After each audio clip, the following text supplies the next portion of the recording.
بسم الله الرحمن الرحیم. عبدالحبیب یوسفزی تاسو په چوپړ کې کچېرې زموږ چینل نوی سبسکرایب کړئ نو مهرباني وکړئ سبسکرایب کړئ او د بیل آیکن کلیک کړئ تر څو تاسو د نوي ویډیوګانو څخه باخبره اوسئ. اوس راځو په ډي ماکس او ډي مین باندې کار کوو.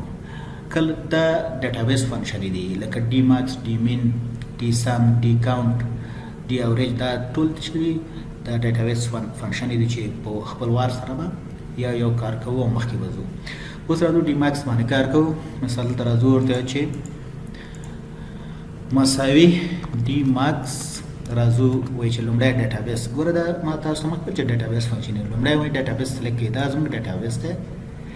کېدای شي چې په میلیونونو ریکارډونه ستاسو وي. دا خو یو وړوکی لس ما جوړ کړی چې مثال تاسو پوه شئ په دې باندې. اوس راځو ورته چې مثال په دې کې کوم فیلډ مثال کالکولیشن یا کوم فیلډ کې ماکس وګورو. مثال دا فیلډ بی. بیا راځو ورته چې کریټیریا کوم یو ده. مثال د دیز نه نیسو تر دیز پورې دا کریټیریا. دغه فیلډونو نومونه او د دې فیلډونو نومونه باید سره یو شی وي. اوس قوس باندې انټر.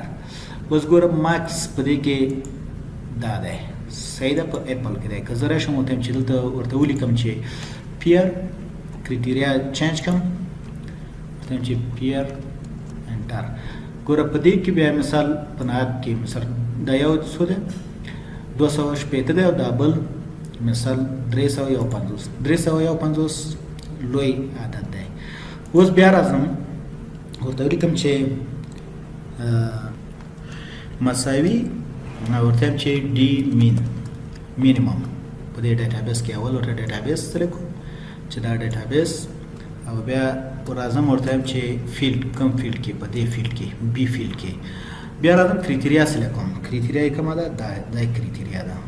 مثال دا سلیکټ کوم. اوس قوس باندې انټر کوم. مثال دا ګوره مینیمم شو په دې کې چې پیر کې او کریشن اپل ولیکم اپل. او که چیرته دا ټول پاکم نو بیا ټول د دې ټول لپاره مثلا د ټول فروټ لپاره دلته ماکسیمم مینیمم راخی. که زه دلته راشم ورته چې پرایس 2019 کې مثلا د ګوره 2019 دا مثلا چیګوي د شپېتونه هغه کې ماکسیمم مراد وخواه.